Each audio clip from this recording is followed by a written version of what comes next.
జరగాల్సిన చర్చ గానీ జరగాల్సిన బిల్లు గానీ దేశవ్యాప్తంగా బీసీలకు లాభం జరగాలి అంటే పార్లమెంట్ లో చేయాల్సిన పనిని శాసనసభలో చేసి మళ్ళీ నెపాన్ని ఇతరుల మీదకి తోసే ప్రయత్నం ఏదైతే ఇక్కడ కాంగ్రెస్ ప్రభుత్వం చేస్తున్నదో అది మంచిదైతే కాదు. అల్టిమేట్ గా చిత్తశుద్ధి ముఖ్యం. నిజంగా కాంగ్రెస్ ప్రభుత్వం చిత్తశుద్ధితో ముందుకొస్తే ఈ పాటికి పని అయిపోయి ఉండాలి.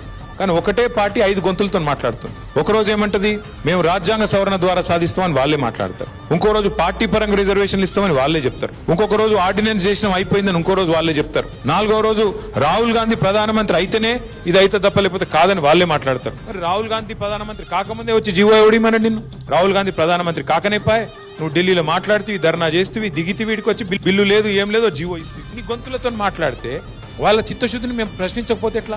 ఇన్ని గొంతులతో మాట్లాడేది వాళ్ళే, ఇప్పుడేదో మమ్మల్ని మళ్ళీ తెల్లారలేస్తే నిందించేది వాళ్ళే. మొన్న పొన్నం ప్రభాకర్ గారు శ్రీహరి గారు ఇద్దరు బీఆర్ఎస్ బీజేపీ అడ్డం పడ్డదంటాడు. మేము ఎక్కడ అడ్డం పడ్డామండి? కమలాకర్ గారు మద్దతు ఇలేదా? శ్రీనివాస్ యాదవ్ గారు మాట్లాడి మద్దతు ఇలేదా? పార్టీగా మేము ఓటు వేయలేదా? ఇష్టం వచ్చినట్టు నిందలేసి వాళ్ళు చేసేది వాళ్ళకి చిత్తశుద్ధి లేని వాళ్ళకి ఉల్టా పార్లమెంట్ లో జరగాల్సిన పని ఇక్కడ చేసి ఇవాళ నిందించే ప్రయత్నం చేస్తే మేము మా నాయకుడు ఆవేదనగా మాట్లాడినారు తప్ప ఇంకోటి కాదు. నారగోని గారు కానీ శ్రీనివాస్ గౌడ్ గారు కానీ కృష్ణయ్య గారు కానీ మీతో ఒకటే రిక్వెస్ట్, మీరు మంచి ప్రయత్నం చేస్తున్నారు, సంతోషం. మీ ప్రయత్నాలు ఫలించాలనే మేమందరం బ్రహ్మాండం కోరుకుంటా ఉన్నాం. మాకు ఎవరికి కూడా రెండో అభిప్రాయం లేదు.